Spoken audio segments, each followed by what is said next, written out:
Bienvenidos de regreso, hermanos y hermanas. Estamos contentos de verles acá. Estoy muy contento también por aquellos que están sintonizando esta programación a través de live streaming. Y también todas estas presentaciones se colocan inmediatamente después en YouTube para que todo el mundo las pueda ver. Nosotros todo lo que hacemos ahora lo ponemos en YouTube para que el público lo pueda ver sin costo alguno. Algunos prefieren comprarlo para ayudar al ministerio, pero no es ni siquiera obligatorio ni necesario porque todo se puede ver en YouTube. También esta serie será transmitida por 3ABN una vez que se haya hecho la postproducción y estará también disponible en DVD. Ahora queremos continuar con el tema que comenzamos hace un rato. Estamos en la página 170 de nuestro manual y quiero decirles que en nuestro tema de mañana, el primero de mañana, vamos a empezar con el principio número 8, en la página 181. Así que los que tienen el manual, si quieren ir leyendo por adelantado, lean de la página 181, por ahí 20, 30 páginas, para que entonces tengan información sobre lo que vamos a estudiar. Lo que vamos a estudiar ahora es el cumplimiento escatológico del libro de Esther. Escatológico significa el cumplimiento final de la historia de Esther. Ahora necesitamos recordar algunos principios de interpretación bíblica cuando hacemos la aplicación. En primer lugar, está el principio de que Cristo es el héroe de todas las profecías de la Biblia. En segundo lugar, la historia que ocurrió en el pasado se repite globalmente en el tiempo del fin. En tercer lugar, todos los libros de la Biblia, este es un principio que vamos a estudiar más detenidamente después, todos los libros de la Biblia se encuentran y terminan en el libro de Apocalipsis. Otro principio que vamos a estudiar más detenidamente es que el Israel de Dios hoy no es el pueblo judío literal. El Israel de Dios hoy son los que se han unido a Cristo Jesús como Salvador. Es decir, el Israel de Dios es mundial y espiritual. Y el último principio es que los personajes literales en las historias del Antiguo Testamento llegan a representar movimientos o sistemas globales al final de la historia. Es decir, al final de la historia no va a haber un personaje Amán, no va a haber un personaje que es el rey. Son todos los reyes de la tierra. Son simbólicos los personajes de la historia de Esther. Ahora necesitamos estudiar el marco histórico del final de la historia. El pueblo de Dios estuvo cautivo en la Babilonia espiritual desde el año 538 hasta el año 1798 después de Cristo, como el pueblo de Israel estuvo cautivo también en Babilonia. Pero en 1798, la Babilonia espiritual, el papado recibió una herida mortal, como Babilonia recibió una herida mortal en el año 539.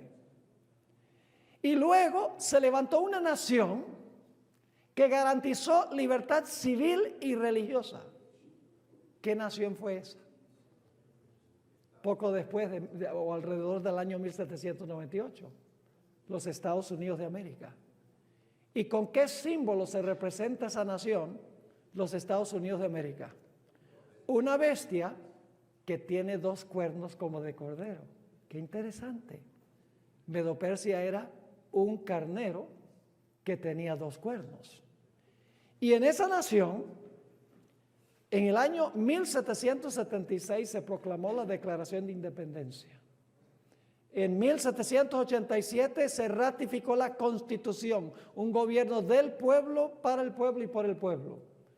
Y en 1791 se escribió y se ratificó la primera enmienda a la Constitución, que garantiza plena libertad civil y religiosa. Tiene 3 cláusulas. Las primeras 2 garantizan libertad religiosa y la última, libertad civil. Pero todos sabemos lo que va a pasar. Esa nación que después de la caída de la Babilonia espiritual garantiza libertad civil y religiosa, al final de su historia va a hablar como un dragón. Como Medo-Persia cambió de parecer y dio un decreto de muerte contra Israel. ¿Ven el paralelo? El marco histórico. Ahora, al final de la historia tenemos varios protagonistas. En primer lugar tenemos el dragón. El dragón representa a Satanás obrando a través de los poderes civiles del mundo. Segundo lugar tenemos la bestia y el falso profeta. Falso profeta es el ayudante de la bestia. Son poderes religiosos que van a instigar al poder civil para acabar con el pueblo de Dios.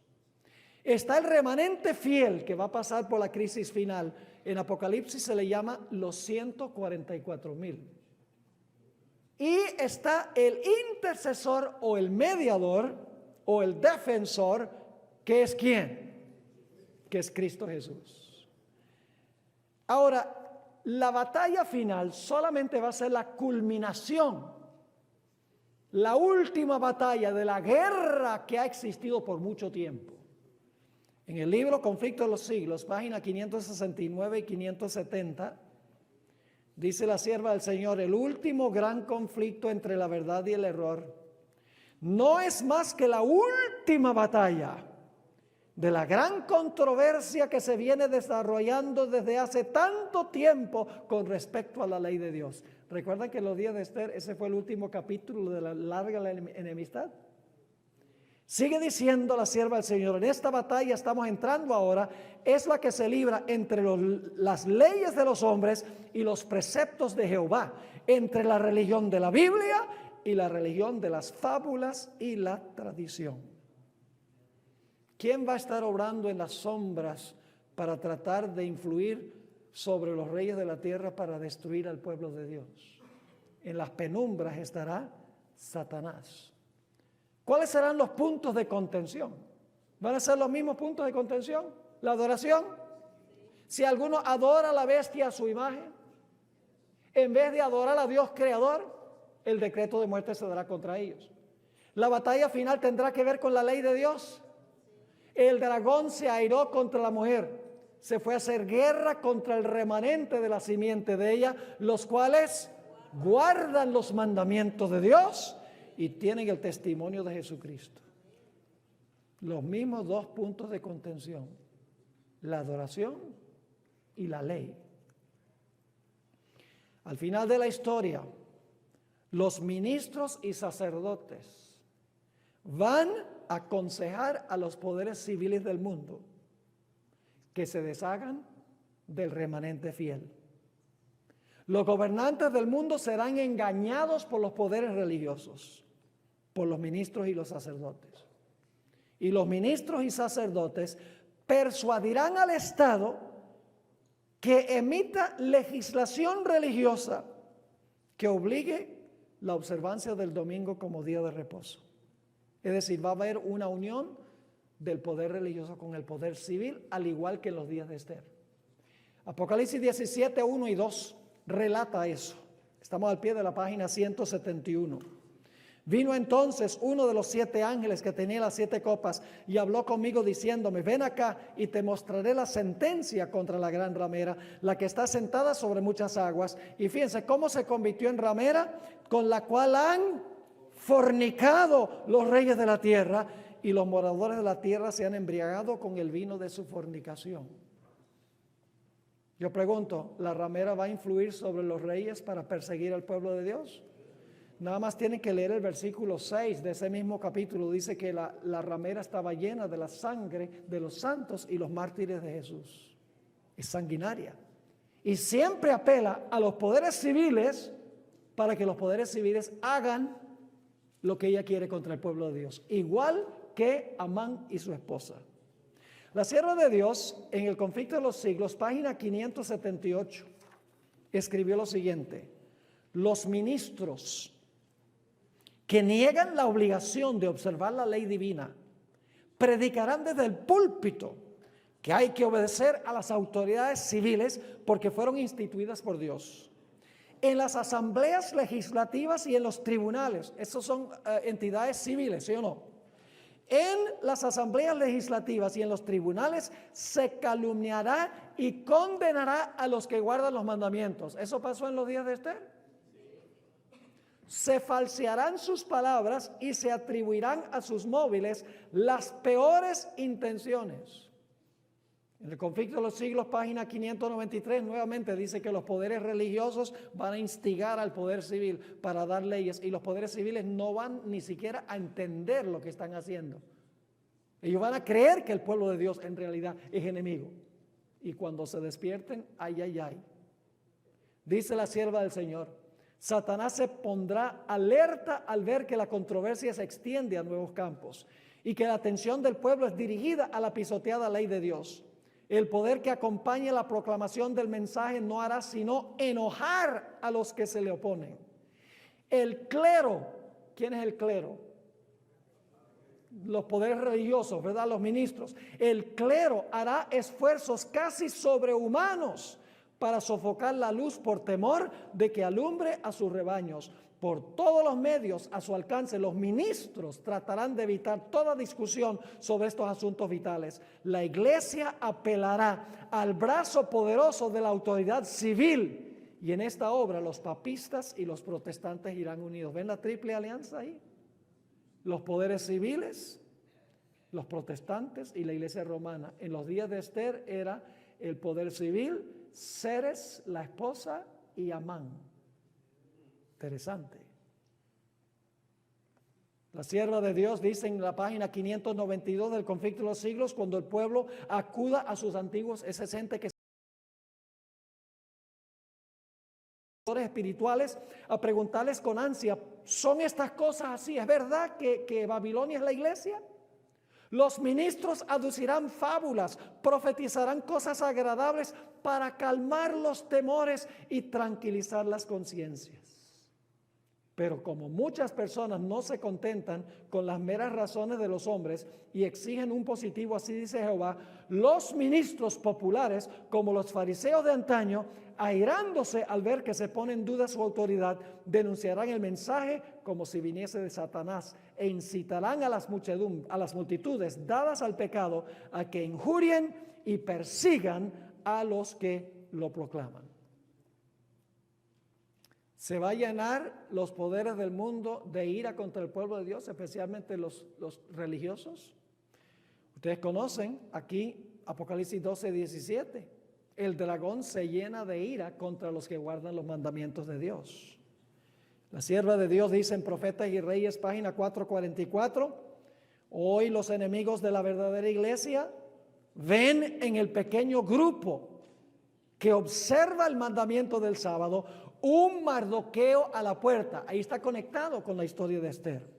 La reverencia que el pueblo de Dios manifiesta hacia su ley es una reprensión constante para aquellos que han desechado el temor del Señor y pisotean el sábado.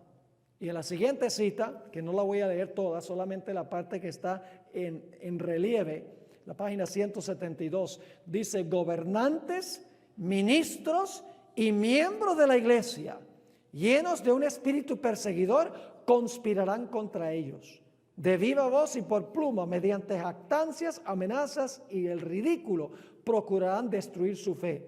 Por calumnias y apelando a la ira, algunos despertarán las pasiones del pueblo. Se va a repetir otra vez lo que sucedió en los días de Esther. Ahora, ¿cuáles van a ser los argumentos contra el remanente en el tiempo del fin?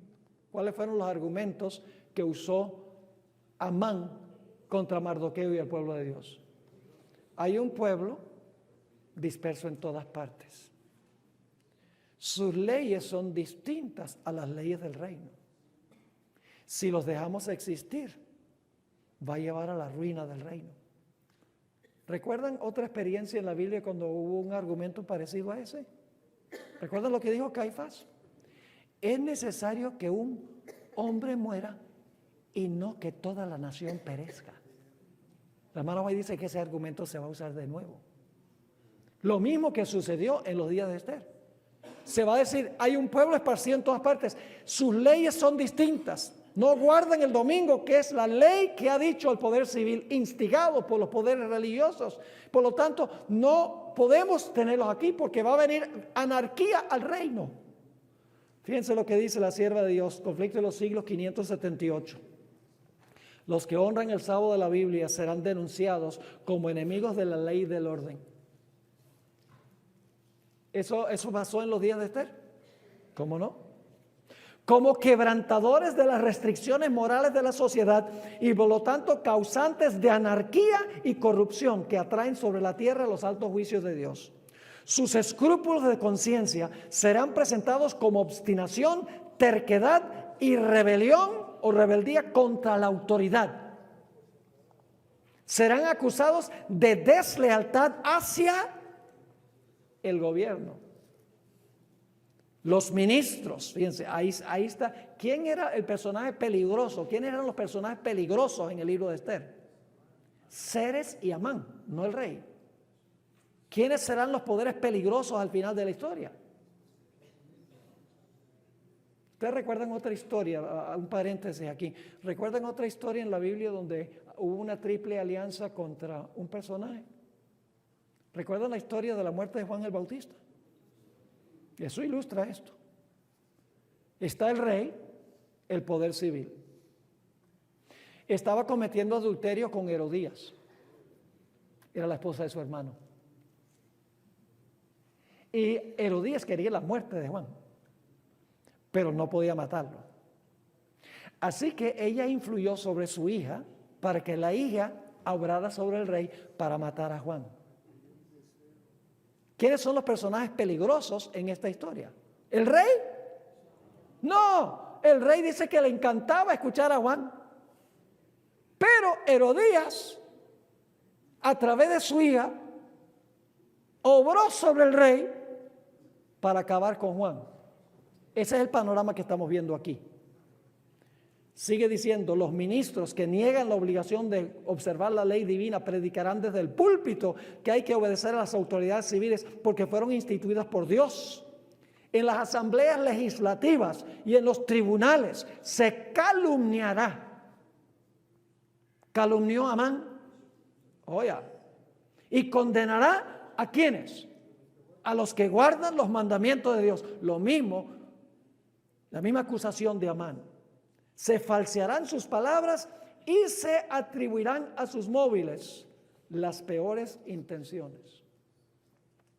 Yo pregunto, ¿finalmente se dará un decreto de muerte contra los que no adoren a la imagen y reciban la marca?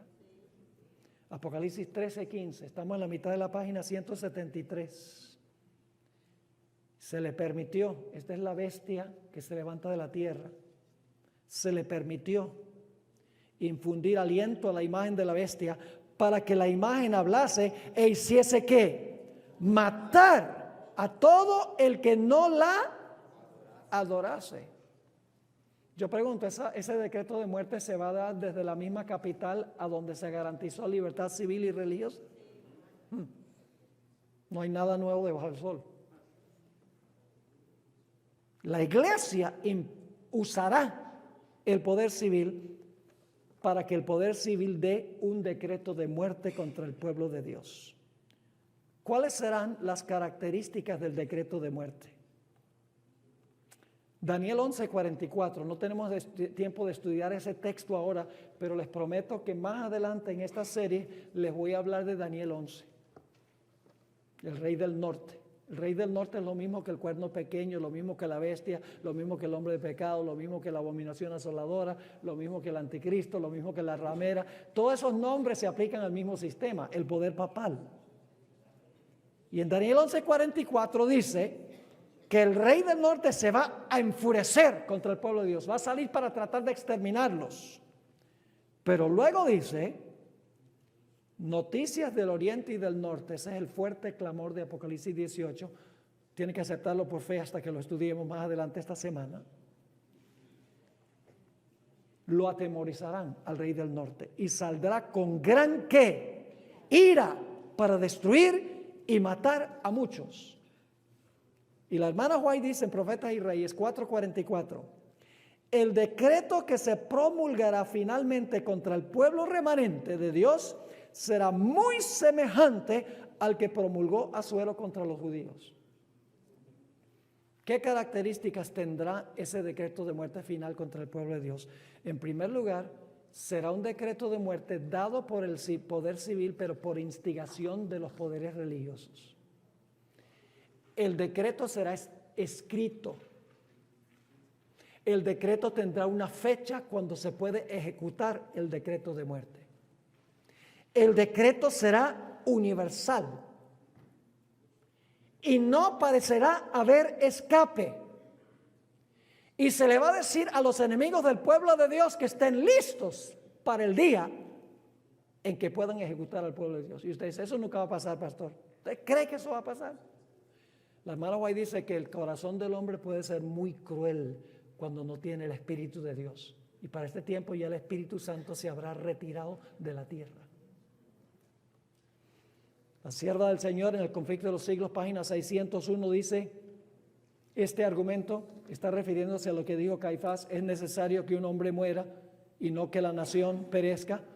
Eso se va a decir del pueblo de Dios al final. Dice, este argumento parecerá concluyente y finalmente se expedirá contra todos los que santifiquen el sábado un decreto que los declare merecedores de las penas más severas y autorice al pueblo para que, pasado cierto tiempo, los mate. El romanismo en el viejo mundo y el protestantismo apóstata en la América del Norte actuarán de la misma manera contra los que honren todos los preceptos divinos.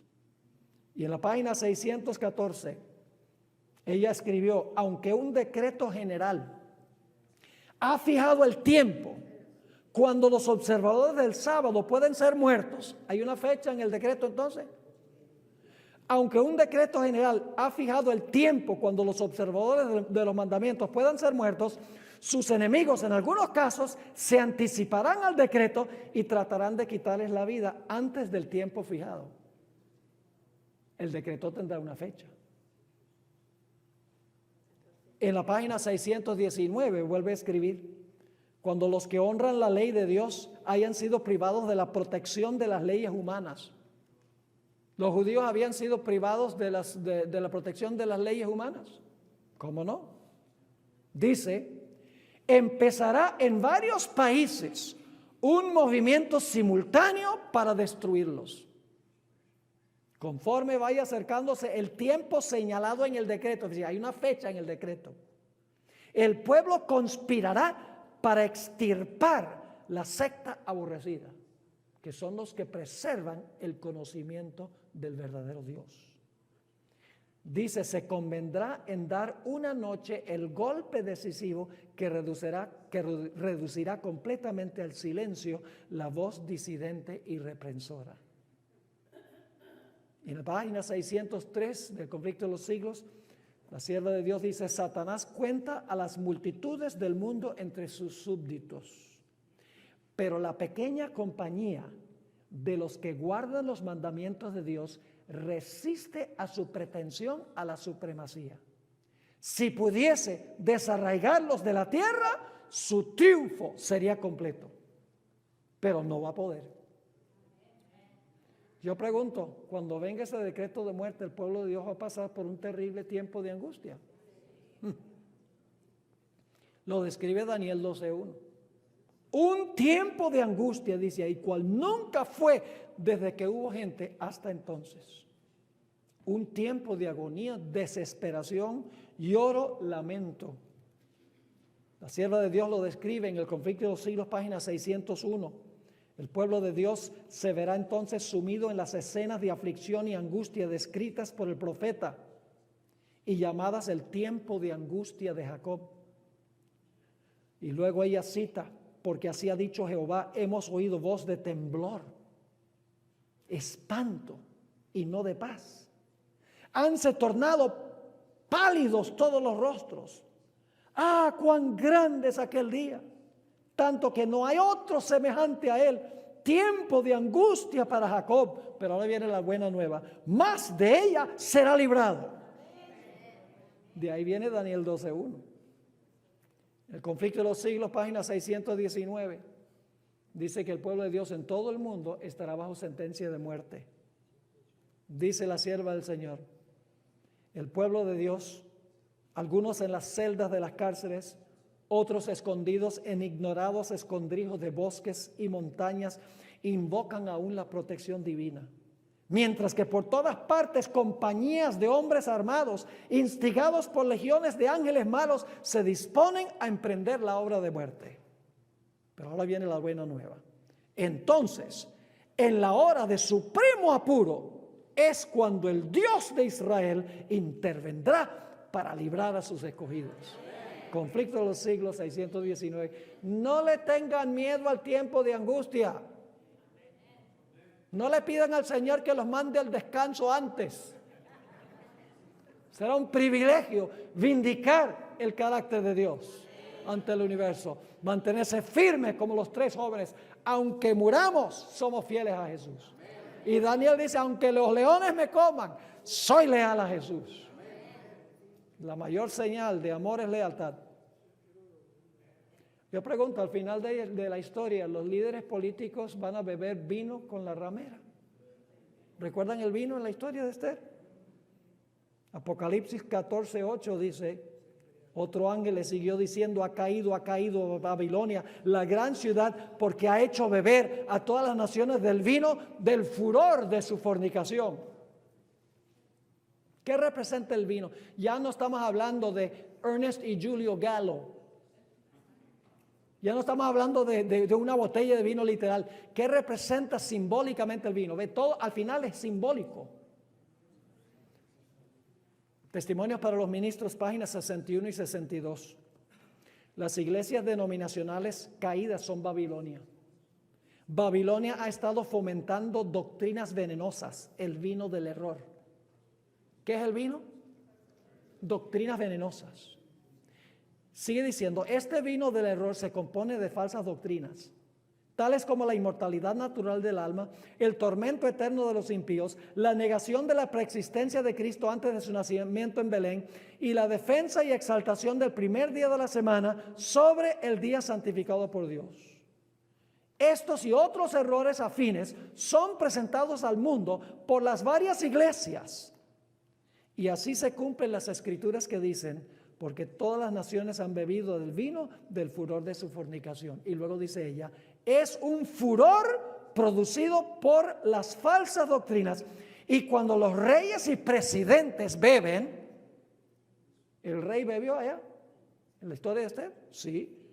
Y cuando los reyes y presidentes beben de este vino, del furor de su fornicación, son incitados a irarse contra aquellos que rehúsan estar en armonía con las herejías falsas y satánicas que exaltan el falso día de reposo.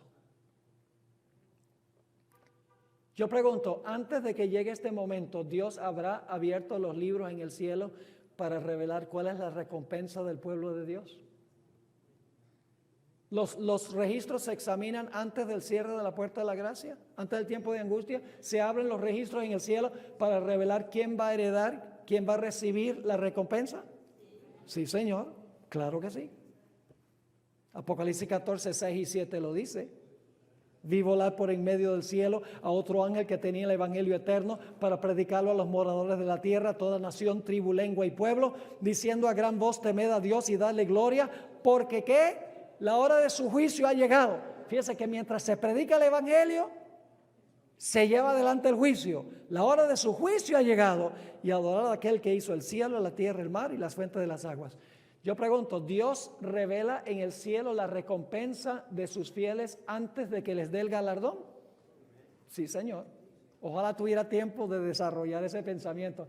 Ya en los libros está registrado la recompensa, pero el pueblo de Dios no recibe la recompensa sino hasta que Jesús venga.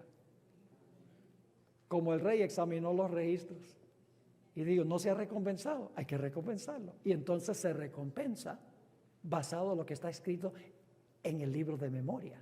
Leímos. Noten lo que dice Apocalipsis 22, 12. Jesús está hablando, he aquí, yo vengo pronto y mi galardón conmigo. Tiene que haber determinado antes cuál es el galardón.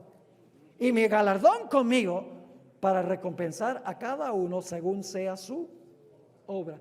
¿Y saben lo que van a hacer los impíos? Se van a inclinar ante los pies de los fieles de Dios. ¿Pasó eso en los días de Esther? Y usted dice, ¿dónde dice la Biblia eso? En Apocalipsis 3:9 dice: he aquí yo entrego de la sinagoga de Satanás a los que se dicen ser judíos y no lo son, sino que mienten. He aquí yo haré que vengan y se postren a tus pies y reconozcan que yo te he amado. ¿Jesús se va a cambiar los mantos? ¿Cómo está vestido Jesús hoy? ¿Con cuáles mantos está vestido hoy? Con los mantos de sumo sacerdote, ¿sí o no? Hebreos 4:14 dice: por tanto, teniendo un gran sumo sacerdote que traspasó los cielos, Jesús, el Hijo de Dios, retengamos nuestra profesión. Así que Jesús es nuestro ¿qué? Sumo sacerdote. Tiene que estar vestido como sumo sacerdote, ¿sí o no? ¿Cómo va a estar vestido Cristo cuando venga? Como rey. Entonces tiene que haberse cambiado. Esther se cambió y se puso sus vestiduras reales cuando fue a interceder para proteger a su pueblo. ¿Cómo no? Noten Apocalipsis 19, nos dice que cuando Cristo venga va a venir vestido como rey. Dice Apocalipsis 19, 11 y 12 y luego el versículo 16. Entonces vi el cielo abierto y he aquí un caballo blanco, y el que le montaba se llamaba Fiel y Verdadero, y con justicia juzga y pelea. Sus ojos eran como llama de fuego y había en su cabeza muchas diademas, y tenía un nombre escrito que ninguno conocía sino él mismo. Y en su vestidura y en su muslo tiene escrito este nombre: Rey de Reyes y Señor de Señores. Viene vestido con la corona del rey. Es decir, ya no es sacerdote, ya no es sumo sacerdote para interceder por el pecado, pero va a interceder por su pueblo como rey. En Primeros Escritos, páginas 280 y 281, la sierva de Dios escribe: entonces vi que Jesús quitó sus vestiduras sacerdotales y se revistió con sus mantos reales. Llevaba en su cabeza muchas coronas, una corona dentro de otra, rodeado de la hueste angélica, dejó el cielo. ¿A quién representa Esther? Representa a Cristo, el gran defensor e intercesor de su pueblo. ¿Y saben lo que es interesante? ¿Saben lo que significa el nombre Esther? Estrella. ¿Quién es la estrella? Apocalipsis 22:16.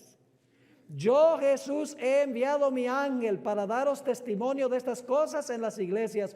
Yo soy la raíz y el linaje de David, la estrella resplandeciente de la mañana.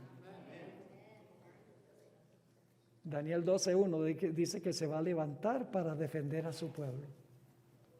Jesús es nuestro pariente cercano, es nuestro hermano, ama a su pueblo, estuvo dispuesto de morir para salvar a su pueblo. Sí, la sierva de Dios dice que estuvo dispuesto de quedar eternamente separado de su Padre por salvar a su pueblo. Jesús dijo: si perezco, que perezca, pero yo voy a defender a mi pueblo. Así es Jesús. La sierva del Señor en el Conflicto de los Siglos 620 describe la protección, la intercesión protectora de Cristo al final de la historia. Dice: multitudes de hombres perversos, profiriendo gritos de triunfo, burlas e imprecaciones, están a punto de arrojarse sobre su presa. Esto es cuando llega la fecha de ejecutar el decreto. Cuando de pronto densas tinieblas, más sombrías que la oscuridad de la noche, caen sobre la tierra. Luego un arco iris que refleja la gloria del trono de Dios se extiende de un lado a otro del cielo y parece envolver a todos los grupos en oración. Las multitudes encolerizadas se sienten contenidas en el acto. Sus gritos de burla expiran en sus labios, olvidan el objeto de su ira sanguinaria. Con terribles presentimientos contemplan el símbolo del pacto divino, porque el pueblo de Dios en este tiempo tiene su pacto con Él. Ansían ser amparadas de su deslumbrada claridad. Los hijos de Dios oyen una voz clara y melodiosa que dice: enderezaos. Y al levantar la vista al cielo contemplan el arco de la promesa. Las nubes negras y amenazadoras que cubrían el firmamento se han desvanecido. Y como Esteban, clavan la mirada en el cielo y ven la gloria de Dios y al Hijo del Hombre sentado en su trono. En su divina forma distinguen los rastros de su humillación. Y ahora escuchen lo que va a decir Jesús cuando llegue este momento. En su divina forma distinguen los rastros de su humillación y oyen brotar de sus labios la oración dirigida a su Padre y a los santos ángeles. Yo quiero que aquellos también que me has dado estén conmigo a donde yo estoy. Va a defender a su pueblo. Quiere que su pueblo esté con él. Lucas 18:7 dice: ¿acaso Dios no hará justicia a sus escogidos que claman a Él día y noche, aun cuando se demore en responderles? Y la respuesta es sí. Ahora, se habrán preparado armamentos para destruir al pueblo de Dios. Pero va a llegar el momento en que los reyes de la tierra se van a dar cuenta que fueron engañados por los poderes religiosos. Y ahora los reyes se van a enfogonar, se van a enojar, pero ya no es con el pueblo de Dios, ya es con los líderes espirituales que los engañaron a pensar que el remanente eran peligrosos. Noten lo que dice Apocalipsis 17:16. Ahí en Apocalipsis 17 habla de la ramera fornica con los reyes de la tierra, y ya está, todo le va bien, tiene hijas y todo va bien por un tiempo. Los reyes hacen lo que ella dice. Pero dice en Apocalipsis 17:16, y los 10 cuernos que viste en la bestia, estos que aborrecerán a la ramera y la dejarán desolada y desnuda, y devorarán sus carnes y la quemarán con fuego. La hermana White describe ese momento. En el Conflicto de los Siglos, páginas 637 y 638, los hombres ven que fueron engañados.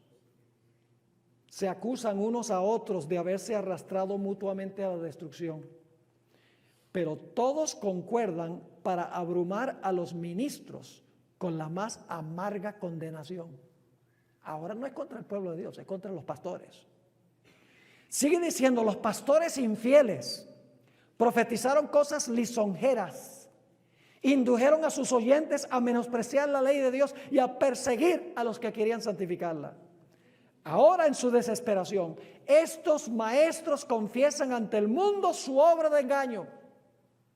Las multitudes se llenan de furor. Antes estaban furiosas con el pueblo de Dios, pero ahora dice: las multitudes se llenan de furor. Estamos perdidos, exclaman, y vosotros sois la causa de nuestra perdición, y se vuelven contra los falsos pastores. Es cuestión seria ser pastor. Ay de aquel que predique paz, paz, cuando no hay paz. Y no me refiero solo a pastores no adventistas, sino adventistas. Estamos viviendo en tiempos de crisis, mis hermanos y hermanas. El mundo necesita conocer estas cosas. Esto es verdad presente. El mensaje evangélico, ese mensaje que habla, bueno, Cristo te ama y Cristo murió por ti, gloria a Dios. Ese es el fundamento, la base. Pero nosotros tenemos mucha más luz que eso sobre lo que está pasando y pronto va a pasar. Sigue diciendo: las muchedumbres van a decir: estamos perdidos y vosotros sois la causa de nuestra perdición, y se vuelven contra los falsos pastores. Precisamente aquellos que más los admiraban en otros tiempos pronunciarán contra ellos las más terribles maldiciones.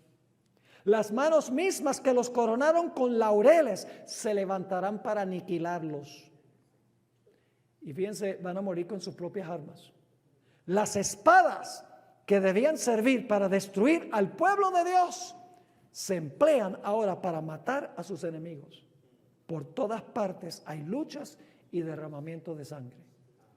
Tremenda descripción de cuando los reyes se despierten y se dan cuenta que los líderes religiosos los han engañado a emitir leyes para destruir al pueblo de Dios. Recuerdan que Amán fue a Esther y le rogó que intercediera por él y Esther dijo nada. Pues fíjese que cuando llegue el momento de la segunda plaga, cuando se convierten los ríos en sangre, la Biblia dice que ya la puerta de la gracia se cerró para los impíos. La sierva de Dios describe esto en el libro Conflicto de los Siglos, página 612. Al condenar a muerte al pueblo de Dios, los que lo hicieron son tan culpables de su sangre como si la hubiesen derramado con sus propias manos.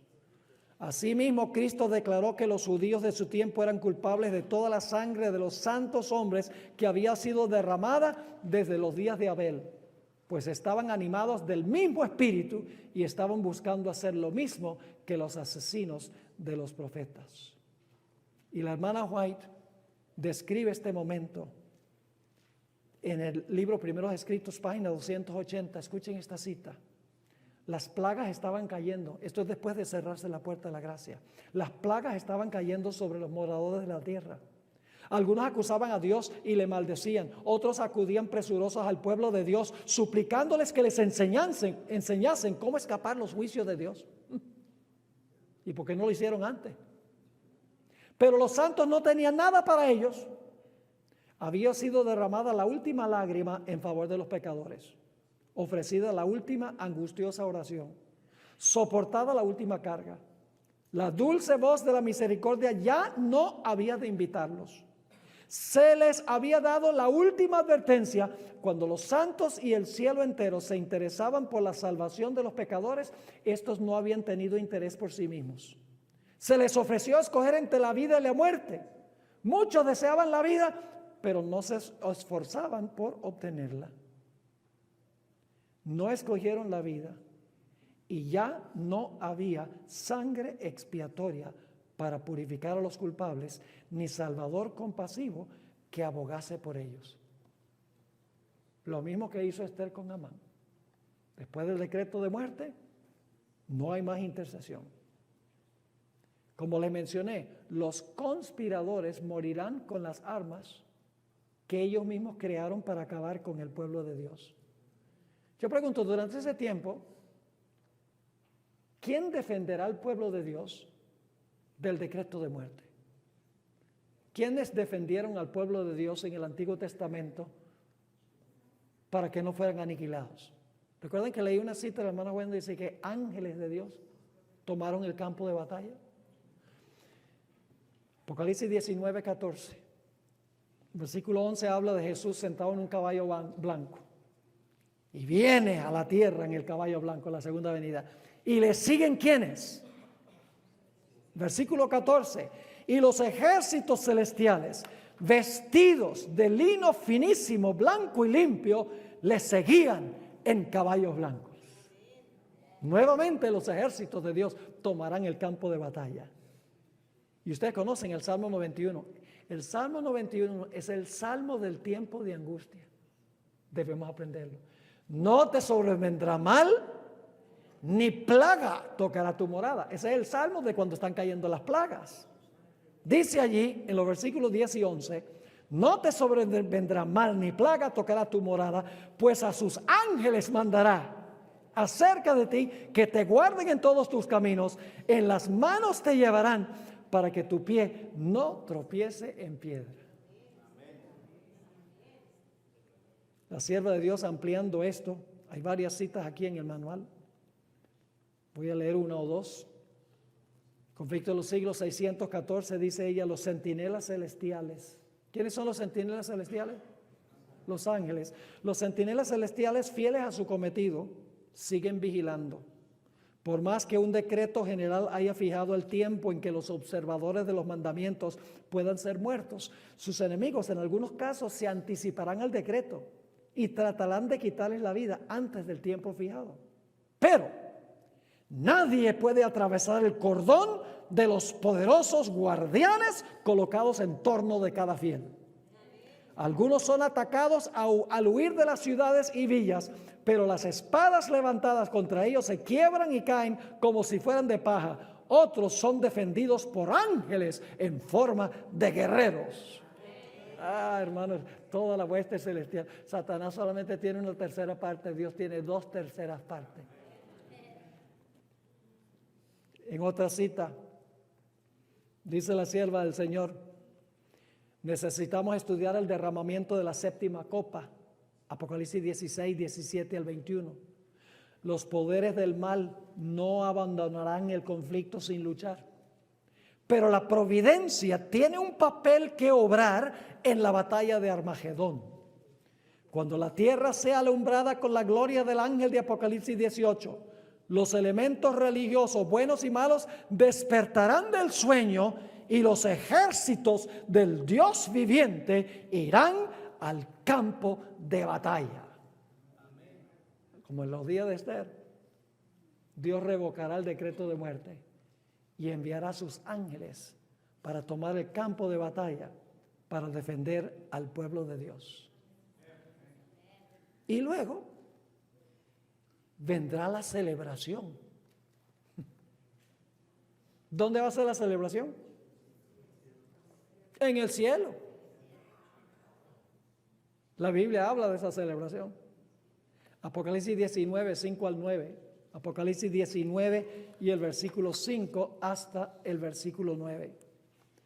Y salió del trono una voz que decía: alabad a nuestro Dios todos sus siervos, y los que le teméis, así pequeños como grandes. Y oí como la voz de una gran multitud, como el estruendo de muchas aguas, y como la voz de grandes truenos que decía: aleluya, porque el Señor nuestro Dios todopoderoso reina. Gocémonos y alegrémonos y démosle gloria, porque han llegado las bodas del Cordero y su esposa se ha preparado. Jesús defendió a su esposa. Cuidado con el que toca a su esposa. Y dice: y a ella se le ha concedido que se vista de lino fino, limpio y resplandeciente, porque el lino fino es las acciones justas de los santos. Y el ángel me dijo: escribe, bienaventurados los que son llamados a la cena de las bodas del Cordero. Y me dijo: estas son palabras verdaderas de Dios. Y la hermana White describe esa mesa de banquete donde se va a sentar el pueblo de Dios. Dice que tiene muchas millas de longitud, pero ya nos habrá arreglado los ojos. Y dice que podremos ver toda la mesa perfectamente bien.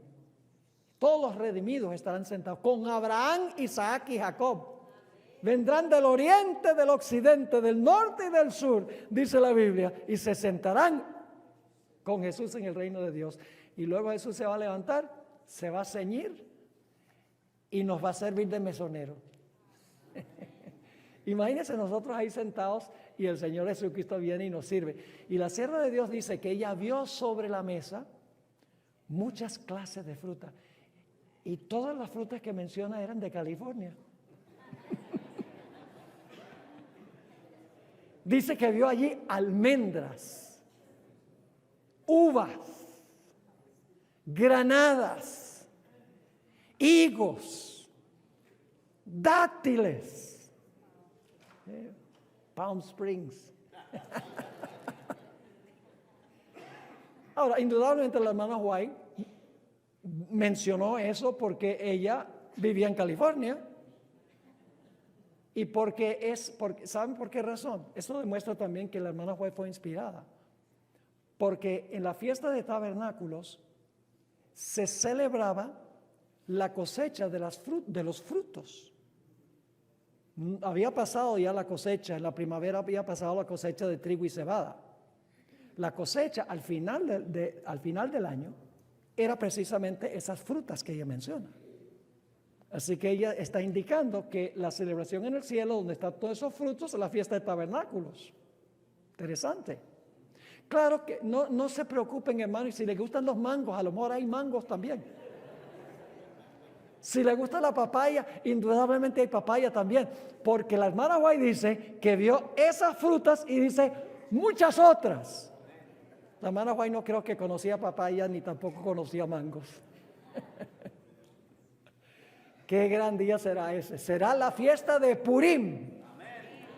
Será un día de regocijo, de banquete. Recuerden que leímos banquete y alegría y regocijo. Aquí se describe en Apocalipsis 19 y el versículo 5 al 9. Al final de la historia, Dios actuará mayormente desde atrás del telón. Solamente el último evento, cuando Jesús venga con los ejércitos celestiales para librar al pueblo de Dios, se va a manifestar Dios. Antes de eso, Dios estará detrás del telón, obrando, protegiendo, intercediendo Jesús, como sucedió en los días de Esther. Es más, ¿saben lo que van a decir los impíos durante el tiempo de angustia? Les voy a leer esa cita. Se encuentra en el Conflicto de los Siglos, página 613. Sin embargo, por lo que ven los hombres, parecería que los hijos de Dios tuviesen que sellar pronto su destino con su sangre, como lo hicieron los mártires que los precedieron. Humanamente parece que iban a ser todos aniquilados. Parecía así también en los días de Esther. Dios parecía estar invisible, parecía no estar presente. ¿Cómo no? Sigue diciendo. Ellos mismos, es decir, el remanente fiel, empiezan a temer que el Señor los ha abandonado para perecer en las manos homicidas de sus enemigos. Es un tiempo de terrible agonía. De día y de noche claman a Dios para que los libre. Los malos triunfan porque no ven a Dios. Los malos triunfan y se oye este grito de burla. ¿Dónde está ahora vuestra fe? ¿Por qué no os libra Dios de nuestras manos si sois verdaderamente su pueblo? Yo pregunto, ¿Dios está obrando? Está obrando, no se ve su mano invisible, pero Dios está obrando y finalmente intervendrá para liberar a su pueblo. Ahora quiero concluir preguntando esto: ¿por qué es que Dios usa historias para enseñarnos lo que va a pasar al final de la historia? Hay una razón muy especial, y es que el libro de Apocalipsis nos presenta este mensaje en símbolos, y hay que descodificar los símbolos. Pero la historia nos da lo que representan los símbolos en forma de historia. Es decir, podemos mucho mejor entender el lenguaje simbólico de Apocalipsis en cuanto a lo que va a ocurrir conociendo una historia que ilustra lo que representan los símbolos. Por eso Dios nos da Daniel 3. En un valle literal, con judíos literales, Babilonia literal, se levanta una imagen literal, se manda que todos literalmente se inclinen. Cualquiera que no se incline será echado en un horno de fuego. Luego Cristo interviene y libra a los 3 jóvenes del fuego. Es una historia local con judíos literales. Pero esa historia nos ayuda a entender el Apocalipsis, porque nos damos cuenta que en Apocalipsis la bestia levantará también una imagen, pero ya no es una imagen literal, la imagen es algo simbólico. Y va a mandar a todos a adorar la imagen. No significa que todos tienen que viajar allá a Israel para inclinarse ante una estatua, como creen los futuristas. La imagen de la bestia es cuando los Estados Unidos den una ley religiosa, que es lo que hizo el papado durante los 1260 años. Es una imagen de lo que fue el papado. Esa es la imagen. ¿Están entendiendo? Y a nivel global se va a dar un decreto de muerte contra el Israel espiritual, ya no en un vallecito, a nivel del mundo. Y Cristo intervendrá para librar a su pueblo del horno de fuego de la tribulación. Es decir, que al final de la historia se expande, se hace grande, mundial, pero los puntos de contención son los mismos. La historia nos da en una forma simplificada, fácil de entender, lo que significan los símbolos de Apocalipsis. Quiero concluir leyendo una cita del Espíritu de Profecía. Mensajes Selectos, tomo 3, página 183. Dice ella, al repasar nuestra historia pasada, habiendo recorrido cada paso de su progreso hasta nuestra posición actual, puedo decir, alabado sea Dios. Mientras contemplo lo que Dios ha hecho, me lleno de asombro. Está recordando la historia del movimiento adventista. Mientras contemplo lo que Dios ha hecho, me lleno de asombro y confianza en Cristo como nuestro líder. Y luego viene esa cita que todos conocemos: no tenemos nada que temer por el futuro. Al menos que olvidemos la manera en que el Señor nos ha conducido y sus enseñanzas en nuestra historia pasada. ¿Por qué da Dios estas historias? Hermanos y hermanas, nos da estas historias para decir, si yo libré a mi pueblo una vez en el pasado, ¿qué les hace pensar que no lo voy a hacer de nuevo? No tenemos nada que temer al tiempo de angustia, la persecución. No, porque el mismo Dios que intervino para librar a su pueblo en el Antiguo Testamento, intervendrá para librar a su pueblo al final de la historia.